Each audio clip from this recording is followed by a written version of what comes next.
నమస్తే welcome to Magna TV నేను ఆదిత్య. దర్శక ధీరుడు రాజమౌళి సూపర్ స్టార్ మహేష్ బాబు కాంబోలో వస్తున్నటువంటి సినిమా గురించి మనందరికీ తెలిసిందే.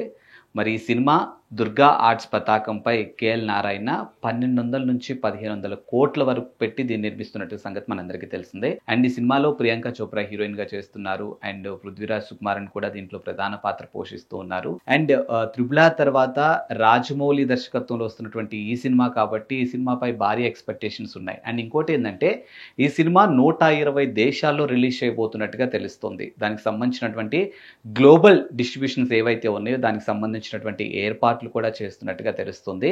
120 దేశాల్లో దీన్ని రిలీజ్ చేయబోతున్నారు కాబట్టి హాలీవుడ్ సంస్థ అయినటువంటి వార్నర్ బ్రదర్స్తో ఒప్పందం కుదుర్చుకున్నట్టుగా తెలుస్తుంది. ఈ ఒప్పందం ప్రకారమే ఈ సినిమాని గ్లోబల్ రేంజ్లో కూడా ప్రమోషన్స్లో భాగంగా ఈ సినిమాని తీసుకెళ్లబోతున్నట్టుగా తెలుస్తుంది. అండ్ ఈ సినిమాకి సంబంధించినటువంటి షూటింగ్ ఇదంతా కూడా ఇప్పటికే దానికి సంబంధించినటువంటి ఏర్పాట్లు కూడా చేసినట్టుగా తెలుస్తుంది. మరోవైపు నుంచి ప్రియాంక చోప్రా కూడా ఈ సినిమా కోసం భారీగా రెమ్యునరేషన్ తీసుకున్నట్టుగా తెలుస్తుంది. ఇటీవల కాలంలో హైదరాబాద్ రావటం, ఇక్కడ పలు టెంపుల్స్ని కూడా ఆమె విజిట్ చేయటం అండ్ దానికి సంబంధించినటువంటి అప్డేట్ని ఆమె తన సోషల్ మీడియా హ్యాండిల్స్లో పోస్ట్ చేయడం. అండ్ మరోవైపు నుంచి Rajamouli super star Mahesh Babu passport తీసుకొని దానికి సంబంధించినటువంటి వీడియోని కూడా పోస్ట్ చేయడం. అంటే ఓవరాల్గా చూసుకుంటే మాత్రం ఈ సినిమాకి సంబంధించి ఎలాంటి చిన్న అప్డేట్ వచ్చినా కానీ అది ఒక సెన్సేషన్గా మారుతుంది. ఎందుకంటే వీళ్ళిద్దరి కాంబోలో వస్తున్నటువంటి first cinema Rajamouli and Mahesh Babu కాంబోలో వస్తున్నటువంటి first cinema. And Rajamouli cinema అంటే ఖచ్చితంగా ఏ హీరో అయినా కానీ డెఫినెట్గా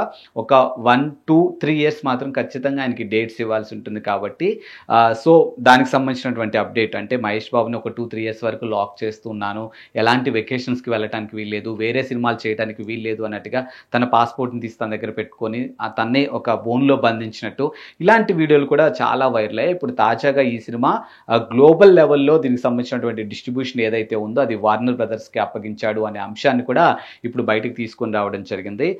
సో ఎవరైతే బాహుబలి సినిమాకి సంబంధించినటువంటి ప్రొడ్యూసర్స్ ఎవరైతే ఉన్నారో శోభు యార్లగడ్డ కానీ వాళ్ళు ఎవరైతే ఉన్నారో సో వాళ్ళకి ఈ సినిమాకి సంబంధించినటువంటి ప్రమోషన్ బాధ్యత కూడా అప్పగించినట్టుగా తెలుస్తుంది.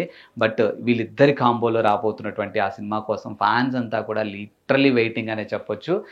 సో ప్రస్తుతానికైతే ఈ సినిమాకి సంబంధించినటువంటి అప్డేట్ అయితే ఇదే.